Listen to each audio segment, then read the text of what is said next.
শুভ সকাল বন্ধুরা, আজকে অনেক দিন পর তোমাদের সাথে একটা ব্লগ শেয়ার করলাম। তো বন্ধুরা কেমন আছো? আশা করি তোমরা ভালো আছো। আমিও অনেক ভালো আছি। তো আমি এখন বাড়িতে নেই, আমি এখন আমার বাড়িতেই আছি বলতে আমার জন্মস্থানে আমার বাবার ঘরে আমি আছি। তো বন্ধুরা আজকে আমি বাবার ঘরে আছি একমাত্র আমি আর আমার বাবা আর আমার হাজব্যান্ড আর আমার মেয়ে আর আমার মা, ভাই, বৌদি, আমার বোন, ওরা কেউ ঘরে নেই, ওরা সব ঘুরতে গেল কলকাতাতে।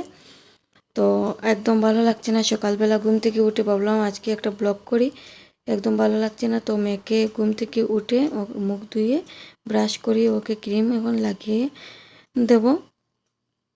তো দেখো মুখটা ওর মুছে নিয়েছি আর ক্রিমটা ওকে লাগিয়ে দিলাম। তো বন্ধুরা আজকে দিনটা আমি কীরকম আমি দিনটা আজকে কীরকম কাটাই তোমাদের সাথে শেয়ার করব। আশা করি ভিডিওটা অনেক ভালো লাগবে, তো তোমরা দেখতে থাকো ভিডিওটা। তো ঘরে অনেক কাজ আছে, কিন্তু ঘরে এই যে দিদি এসে আমার কামটা বাবাদের করে কাজগুলো করে দিয়েছে। তো আমি সকালবেলা ঘুম থেকে উঠে ডাল বানাচ্ছি, এই যে ডাল আমি বসিয়ে দিলাম। সকালবেলা আমি চা বানিয়ে বাবাকে চা দিয়ে আমি চা খেয়ে তারপরে রান্না আমি বসালাম। রান্না বসিয়ে দেখলাম মেয়েটা ঘুম থেকে উঠে গিয়েছে, তো ওকে ব্রাশ করিয়ে ওকে আমি কিছু দিয়ে আমি রান্নাটা করছি। আর এদের ডাল, আর কালকে রাত্রিবেলা আমার হাজব্যান্ড মাছ এনেছিল, ও মাছ ভাজা করব। আর সকালবেলার খাওয়া দাওয়া শেষে দেখি আমার হাজব্যান্ড দুপুরবেলা একটু মাংস নিয়ে এলো, বললো মাংসটা বানিয়ে দুপুরবেলা আমরা খাবো তার জন্য, আর সঙ্গে বিরিয়ানি। তো কি বলবো, একদম ভালোই লাগছে না, ঘরে কেউ নেই, কিভাবে টাইমটা কাটবে এটাও বুঝতে পারছি না। ভাবলাম যাই হোক রান্নাটা করে ফেলি। আর একা একা দেখো একা একা কিছু ভালো কিছু বানিয়ে খেতে ইচ্ছে যায় না, সব ঘরে থাকলে হাসি ফুর্তি করে খাওয়াটা অন্যভাবে লাগে। একটু আলাদা লাগে। তো কি করব, ঘরে কেউ নেই যেহেতু আমরা খাবো। তো গল্প করতে করতে দেখো আমার মাংসটা রেডি হয়েছে। এই যে লাল লালভাবে আমি চিকেনটা ঝোল করলাম। তো বাবার জন্য ভাত বানালাম। বাবা বিরিয়ানি বেশি ভালো পায় না, তার জন্য চিকেনটা আমি নামিয়ে নিলাম। এই যে দেখো লাল লাল করে চিকেনটা আমি বানালাম। তো বাবাকে আমি এখন ভাত দিয়ে দেবো। আর আমি আমার হাজব্যান্ড আর আমার কাকাতুতো বোন, ওকে বলেছি ও আমাদের সাথে খাওয়ার জন্য। ভালো লাগে না একদম একা একা। আর আমার বোনকেও অনেক মিস করছি, মাকেও মিস করছি, বৌদিওকে মিস করছি। আর স্পেশালি আমার দুটো বাচ্চা অক্সি আকসি, ওদেরকে মিস করছি, একদম ভালো লাগছে না। আর এই যে দেখো বিরিয়ানিটা আমি বানালাম আর বাবাকে আমি ভাত দিয়ে বাবাকে ভাত খাওয়ার পরে বাবার রুমে চলে গেল। এখন আমরা সবাই বসে একসাথে খেয়ে নেবো। মানে আমি, আমার হাজব্যান্ড আর আমার কাকাতো বোন আর আমার কাকাতো ভাইকেও ডাকছি খাওয়ার জন্য। তো ওদেরকে আসার পর আমরা খেয়ে নেব। তো আমার মেয়ে দেখো বসে বসে কী করছে, ওরও টাইমটা একদম যাচ্ছে না, কারণ ওর বোন করে নেই তার জন্য। আর আমার পিছনে পিছনে আছে। আর এদিকে অনেক বড় কাঁঠালটা গাছ থেকে মা পেড়ে রেখে গিয়েছিল করে। আর মাকে বলেছিল যে পচে না যায় তার জন্য, দেখার জন্য। তো দেখছি এক সাইডটা পচে গিয়েছে, কিন্তু কাঁঠালটা একদম নরম হয়নি আর শক্ত।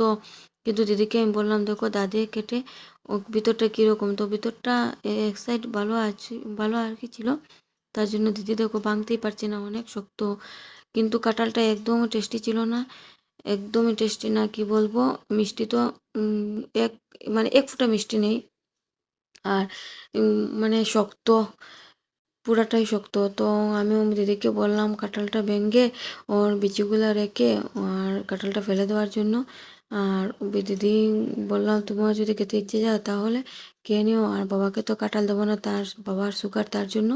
তো দিদি ওই যে ভেঙে রেখেছে আর আমি কয়েকটা রেখেছি। আর আমি বললাম যে এটা আমরা কেউ খাবো না বিচিগুলা মানে রেখে, আর কাঁঠালটা ফেলে দেওয়ার জন্য। তো দিদি তাইও করছে, কাঁঠালটা বিচি রেখে কাঁঠালটা মানে ফেলে দেবে এখন।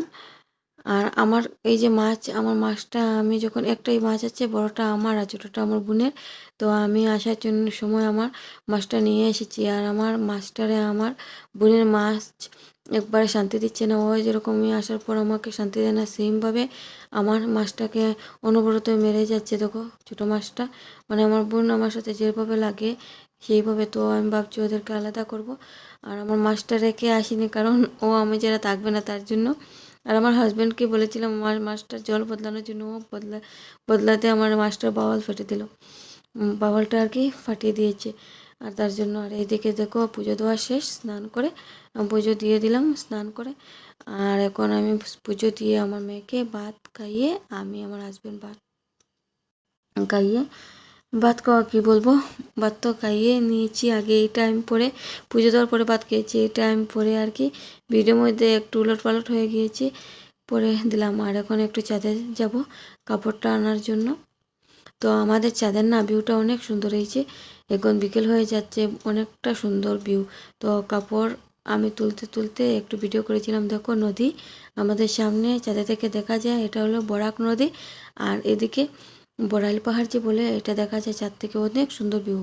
আমি তোমাদের সাথে একদিন পুরোটা শেয়ার করব। এখন একটু একটু সন্ধ্যা হয়ে যাচ্ছে, তার জন্য পুরোটা মানে দেখা যাচ্ছে না। আজকের জন্য ভিডিওটা এখানে শেষ করছি। আর এখন আমি রোজ ভিডিও দেওয়ার চেষ্টা করবো। টাটা, বাই বাই, সবাই ভালো থেকো।